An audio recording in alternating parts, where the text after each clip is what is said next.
Indrani Mukherjee Hindi cinema की वो talented अभिनेत्री थीं जिन्होंने साल 1960 से लेकर साल 1984 तक का लंबा सफ़र तय किया। उनका जन्म 1 मार्च साल 1942 को उत्तर प्रदेश के इलाहाबाद में हुआ। उनके पिता का नाम डॉक्टर जितेंद्र मुखर्जी, जो पेशे से पत्रकार, और माँ कामिनी देवी थी। वो अपने माता पिता की बड़ी बेटी हैं। बिमल रॉय के डायरेक्शन में साल 1960 की फिल्म उसने कहा था से अपने अभिनय की शुरुआत की, जिसमें उन्होंने सकारात्मक भूमिका निभाई। धीरे धीरे इंद्राणी मुखर्जी मुख्य अभिनेत्री से चरित्र निर्माता की भूमिका में नजर आईं।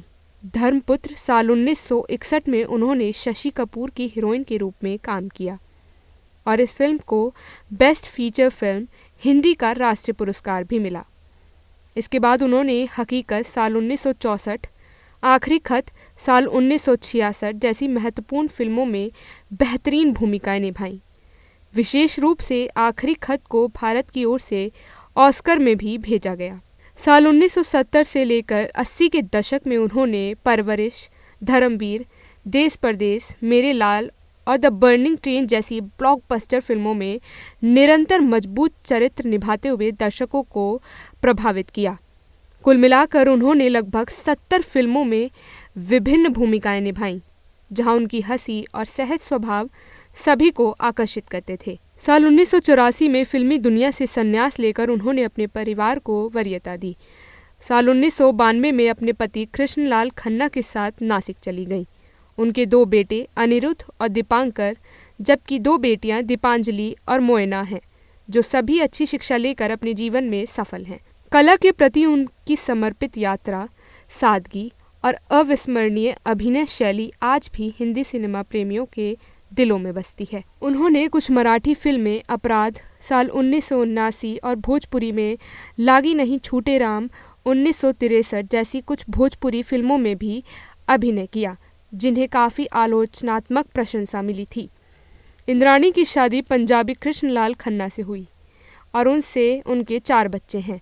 अपने बच्चों की देखभाल के लिए उन्होंने साल 1980 के दशक के मध्य में उद्योग से संन्यास ले लिया था।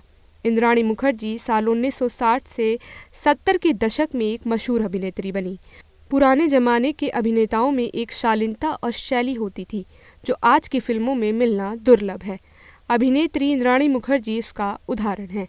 इंद्राणी 60 और 70 के दशक में अपने गहन अभिनय के लिए जानी जाती थी। शायद बहुत से लोग इस अभिनेत्री को भूल चुके हों। वो सुपरस्टार राजेश खन्ना की पहली हीरोइन थी। साल 1966 में रिलीज़ हुई राजेश खन्ना की पहली फिल्म आखिरी खत में इंद्राणी मुखर्जी उनकी नायिका थीं। वो बेहद खूबसूरत एक्ट्रेस के तौर पर जानी जाती हैं। राजेश खन्ना के साथ उनकी फिल्म आखिरी खत काफ़ी लोकप्रिय रही थी। वहीं अमिताभ बच्चन के साथ परवरिश, मिस्टर नटवरलाल, ज़मीर और नसीब में अभिनय किया, लेकिन ये प्रमुख अभिनेत्रियों में शामिल नहीं हो सकी। मीना कुमारी जैसी खूबसूरती तो थी, लेकिन उन्हें वो मुकाम नहीं मिला। इंद्राणी मुखर्जी ने साल 1984 तक फिल्मों में काम किया। उन्होंने सोलो एक्ट्रेस माँ बहन की भूमिका निभाई। सिनेमा में अपनी शुरुआत करने से पहले उन्होंने इलाहाबाद में ऑल इंडिया रेडियो पर हिंदी नाटकों में भाग लिया था।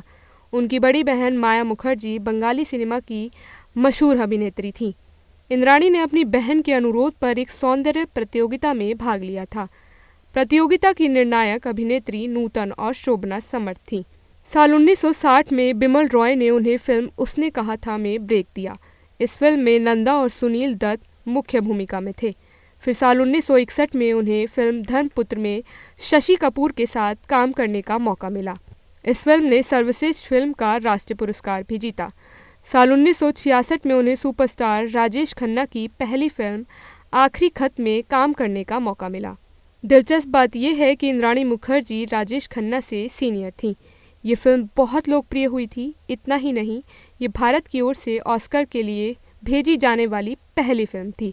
1980 में इंद्राणी ने सिनेमा जगत में तूफान ला दिया।